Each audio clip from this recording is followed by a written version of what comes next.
So dear brothers and sisters, the fruit talks about this life. కాబట్టి ప్రియమైన సోదరులారా ఈ యొక్క ఫలం అనేటువంటిది జీవమును గురించి That's మనతో why మాట్లాడుతుంది. Paul used this metaphor in order to describe, in order to enlighten us, so that we may offer the Lord the true and the right worship. ప్రభుని ఆరాధించడం కొరకై ఈ యొక్క ఫలాన్ని ఒకసారి పౌలు తీసుకొని ఇందులో జీవము ఉంది అనేటువంటి విషయాన్ని మనకు వెలిగింపుగా తెలియజేస్తున్నాడు. The second part in the fruit is, ఈ యొక్క ఫలములో రెండవ భాగము we have pulp in that. అందులో గుజ్జు ఉంటుంది. This is the most tasty part. మరి అందులో అది చాలా రుచికరమైనటువంటిది. This brings great joy to the person who eats the fruit. ఎవరైతే ఈ యొక్క మామిడికాయ గుజ్జుని తింటారో వారికి చాలా రుచి అనిపిస్తుంది. They satisfy their heart and body.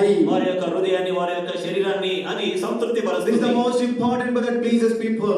మరి ఎవరైతే దాన్ని తింటారో వారికి ఎంతో సంతోషం కలుగుతుంది. This morning, what is Paul speak to us spiritually? ఈ యొక్క గుజ్జు మనతో ఆత్మీయంగా ఏమి This మాట్లాడుతుంది? is the most important part we need to take care. మనము దీని విషయమే బహు జాగ్రత్త కలిగి ఉండాలి. This pulp should be very sweet, ఈ యొక్క గుజ్జు అనేటువంటిది రుచికరమైనది. right consistency. మరి అందులో ఎంతో స్థిరత్వం ఉంటుంది. So dear brothers and sisters, even in our worship, we need to have this the qualities of this pulp. కాబట్టి ప్రియమైన సోదరులారా ఈ యొక్క గుజ్జు వలె మనము కూడా నాణ్యత మనం కలిగి It ఉండాలి. must give taste to the Lord. అది ప్రభువునకు రుచిని అందించాలి. It must give joy to the heart of the Lord. అది ప్రభువున హృదయానికి సంతోషం It కలిగించాలి. must give the satisfaction to the heart of the Lord. అనేటువంటిది ప్రభు యొక్క హృదయానికి సంతృప్తిని Our కలగజేయాలి. worship brings pleasing to the Lord. మన యొక్క ఆరాధన ప్రభువునకు సంతోషకరంగా ఉండాలి.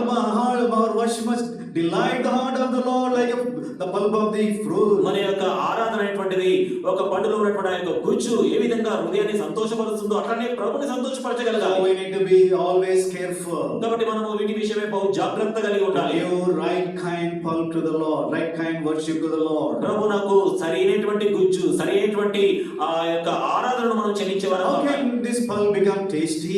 ఈ యొక్క గుజ్జు అనేటువంటిది ఏ విధంగా రుచికరంగా ఉంటుంది? Let us turn to the spiritual meanings. ఇప్పుడు మనము ఆత్మీయ భావాన్ని చూస్తాం. How can our worship become tasty like a pulp to the Lord? మరి ఈ యొక్క పండులో ఉన్నటువంటి ఆ యొక్క గుజ్జు ప్రభునకు ఏ విధంగా మరి సంతోషకరంగా రుచికరంగా The first thing ఉంటుంది? we need to have the great gratitude in our worship. మొట్టమొదటిగా మన యొక్క ఆరాధనలో గొప్ప కృతజ్ఞత ఉండాలి. So dear brothers and sisters, every word we utter through our lips must be drenched, must be full of thanksgiving and gratitude. కాబట్టి ప్రియమైన సోదరులారా మనం పలికేటువంటి ప్రతి మాట మన పెదవుల గుండా వెళుతూ ఉన్నప్పుడు అది ఎంతో కృతజ్ఞత భావంతో మనం పలికే వరంగా In ఉండాలి. other words, it must be soaked with the gratitude. ఇంకొక మాటలో చెప్పాలంటే ఆ కృతజ్ఞతలో అది మునిగి నానబెట్టబడి ఉండాలి. Using the words without gratitude, there is no use. మనము కేవలము పెదవులతో కృతజ్ఞత చెల్లిస్తే దానివల్ల ఎట్లాంటి లాభము లేదు. With empty heart, if you use the words, there is no use. ఖాళీ హృదయం కలిగి పెదవులతో మాటలు మాట్లాడుతూ ప్రభువుని ఆరాధన చేస్తే ఎట్లాంటి ఉపయోగం కలగదు. We should be always careful. We need to full of gratitude. Then only we must use the word. మనం బహు జాగ్రత్త కలిగి ఉండాలి. మన యొక్క హృదయాంతరంగాల్లో కృతజ్ఞత భావమును మనం నింపుకున్నటువంటి వారమై ప్రభువుని మనం పెదవులతో ఆరాధన చేయాలి. Let us turn to Psalm 63. 63వ కీర్తన చూస్తాం. Let us read verse 3, 4 and 5. 3, 4, 5 వచనాలు. Psalm 63, 3, 4, 5.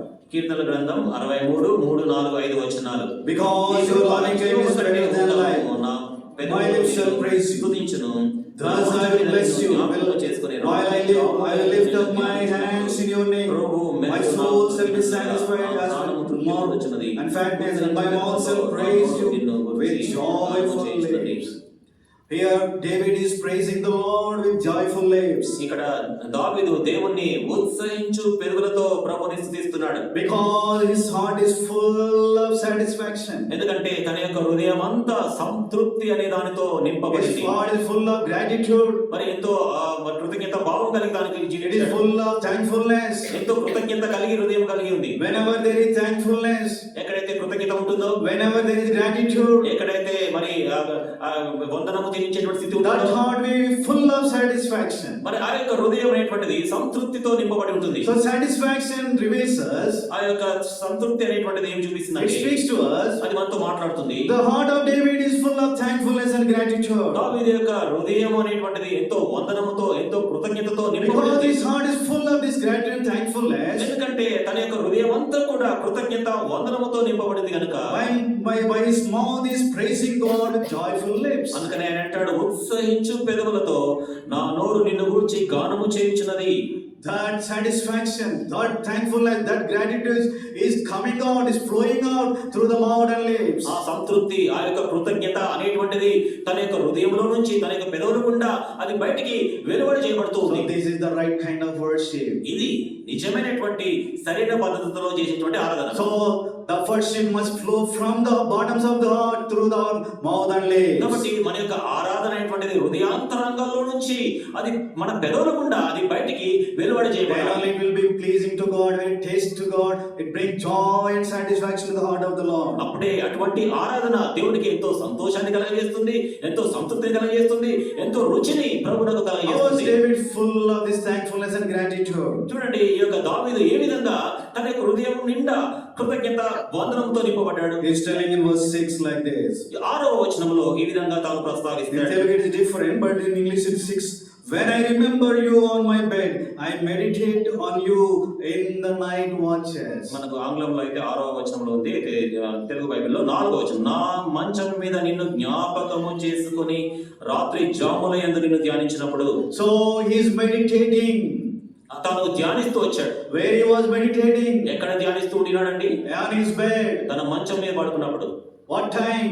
ఏ సమయంలో? In the night. రాత్రి వేళలో. Why I am telling these two things is, ఎందుకు ఈ రెండు సంగతులు చెప్తున్నానంటే, his heart was full of gratitude not because of music. తన యొక్క హృదయం అనేటువంటిది ఏదో వాయిద్యము ద్వారా కృతజ్ఞత కలిగి లేదు. Not because of like the flashing lights. అంటే మిరిమిట్లు గొలిపేటువంటి ఆ యొక్క వెలుగుల ద్వారా తాను నింపబడలేదు. Not because of the atmosphere, ambience of the halls. అంటే గృహంలో ఉన్నటువంటి ఆ యొక్క వాతావరణము, ఆ యొక్క ఆహ్లాదాన్ని బట్టి హృదయం నింపబడలేదు. He just meditating silently by closing his eyes. తాను మౌనంగా కళ్ళు మూసుకొని మంచం పైన పరుండి ఆ విధంగా ధ్యానిస్తూ వచ్చాడు. No one was around him. ఎవరు కూడా తన చుట్టూ లేరు. No sounds were around him. ఎట్లాంటి శబ్దాలు తన చుట్టూ లేవు. Even then, అయినప్పటికీ his heart is full of thankfulness. తన యొక్క హృదయం అంతా కూడా కృతజ్ఞత వందనముతో స్తుతితో నింపబడి The ఉంది. worship is flowing out from his ఆ heart. యొక్క ఆరాధన అనేటువంటిది హృదయంలో నుంచి బయటికి వస్తుంది. How has it happened? ఈ విధంగా అది సంభవించింది Because he is meditating silently. ఎందుకంటే మౌనంగా ధ్యానిస్తూ వచ్చాడు. How great is my God? నా దేవుడు ఎంత How గొప్పవాడు, gracious he is. ఎంత కృప కలిగినటువంటి వాడు. What a grace he bestowed upon me to exalt me to such an extent. నన్ను ఈ విధంగా హెచ్చింపు స్థాయిలోనికి తీసుకురావడానికి ఎంత కృపను నాయనలో How చూపించాడు. he forgiven me. నన్ను ఏ విధంగా క్షమించాడు, How he has saved me. ఏ విధంగా నన్ను రక్షించాడు, How he has protected me from Saul. ఏ విధంగా సౌలు రాజు చేతిలో నుంచి నన్ను Oh, తప్పించాడు. for all this thing, and just because of like this, because of your grace. నేను ఈ విధంగా ఉన్నాను అంటే కేవలం నీ యొక్క కృపను బట్టి ఉన్నాను ప్రభు అని When he ధ్యానిస్తాడు. started meditating like that, ఈ విధంగా తాను ధ్యానిస్తూ ఉన్న కొలది he tasted the love of God. మరి దేవుని యొక్క ప్రేమను రుచి చూచాడు. He came into experience of the grace of God. దేవుని యొక్క కృప అనుభవంలోనికి వచ్చాడు.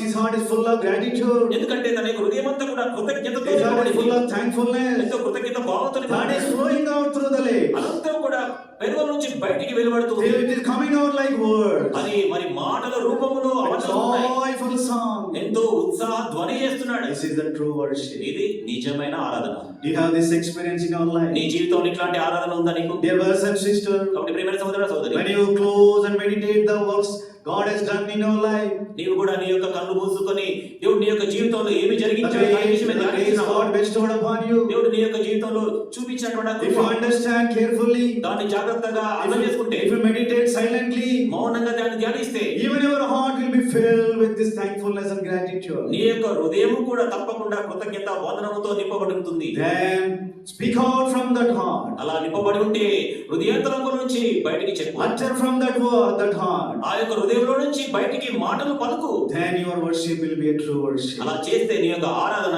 సత్యవంతమైన It will ఆరాధన be very tasty. అది ఎంతో రుచికరంగా ఉంటుంది. It brings great joy and satisfaction to the heart of the Lord. మరి మన యొక్క ప్రభుకి ఎంతో గొప్ప సంతృప్తిని, ఎంతో సంతోషాన్ని, రుచిని కలగజేస్తుంది. The second thing that makes the pulp tasty is ఈ యొక్క పండులోని గుజ్జు ఎందుకు రుచికరంగా ఉంటుంది? రెండవ కారణం ఏంటంటే in worship there must be truth in our words. ఆరాధనలో మన యొక్క పెదవుల గుండా మన యొక్క నోటిలో సత్యము ఉండాలి.